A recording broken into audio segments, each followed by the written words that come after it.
Hey everyone, welcome back to the channel. Today's video is going to be a little shorter because this particular technique is actually really easy, and if you have a bunch of soap scraps lying around, you can make this really easily. I always have soap scraps around, and you'll see why later. So I decided to make a batch of, I don't know how to pronounce this. It's spelled Ciaglia. Ciaglia, or if it's Italian, I'm not really sure how to pronounce that.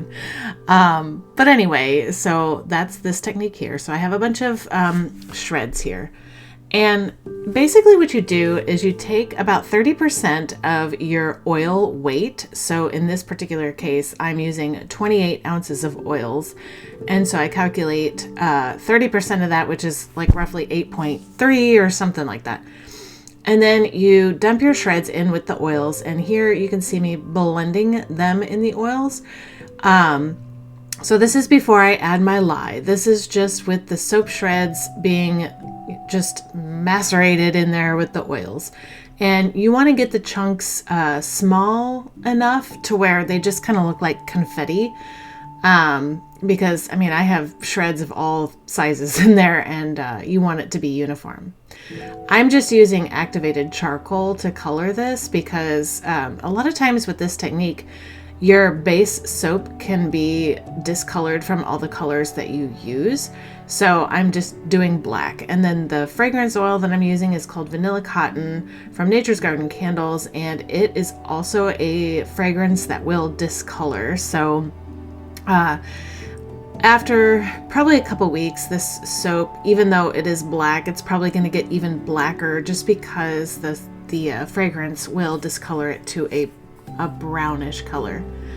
I'm adding a little bit more charcoal in there just to make that black really rich. And again, this is still before I add my lye in there. I'm just whipping it up really good, getting those chunks nice and chopped up.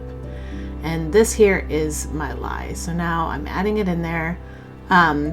With this particular technique, you don't really have to worry about temperatures or anything like that because you can't really do swirls. I mean, you can. I mean, I choose not to, but it's not like, it's just one of those comfort bars that you can just make on the fly with leftover shreds. So I don't do swirls or anything like that, so I don't pay attention to the temperature. I just put the lye in there, mix it up until it's at trace. And because you're putting soap shreds in there, it acts almost sometimes like a seed to create that saponification. So you will see that these Ciaglia, however you say it, will go really fast just because you're seeding that and telling the batch like, hey, you need to solidify. So that's kind of how that works there.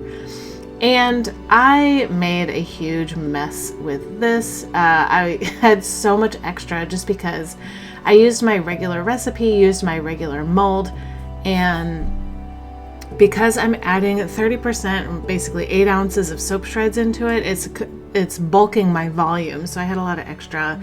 I have a few molds on standby for where I can just pour the extra stuff in.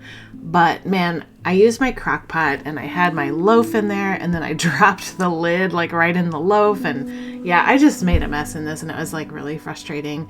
But typically this is a really easy recipe to do. I just was being very careless. Well, not careless. I was just making a mess. Okay.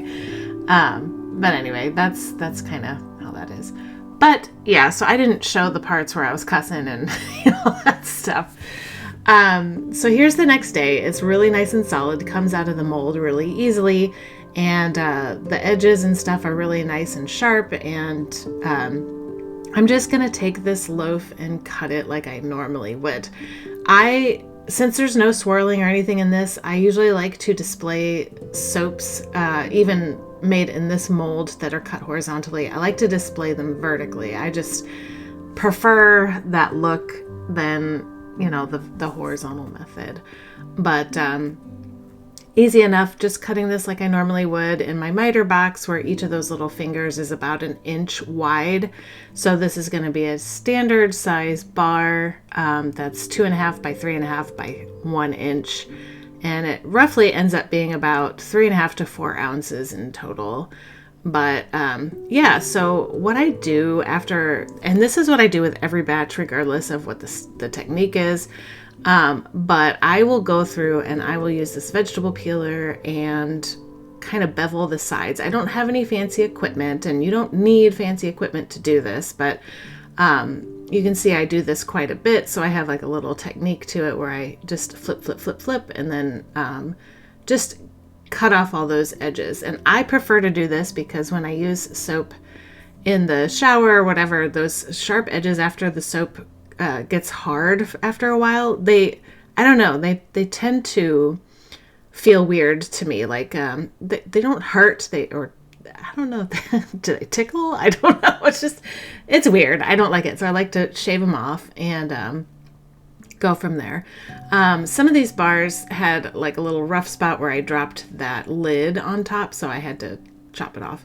But no harm, no foul. It's still a good bar of soap. Yeah, so, and I dropped it into the pile. But this is what I do for all my soaps, is just use this vegetable peeler. And I try not to plane my soaps either, because I don't really like wasting too much. I don't even really like doing this all that much as far as waste is concerned. I mean, I like it for like the finished bar, but I don't really like it as far as being wasteful with it. Which is why I like this technique so much, because I can put these shreds back to good use. And yeah, so that's how this technique works. You make your regular soap and just add 30% of your shreds in there. Shred them up in the oil first before you add your lye.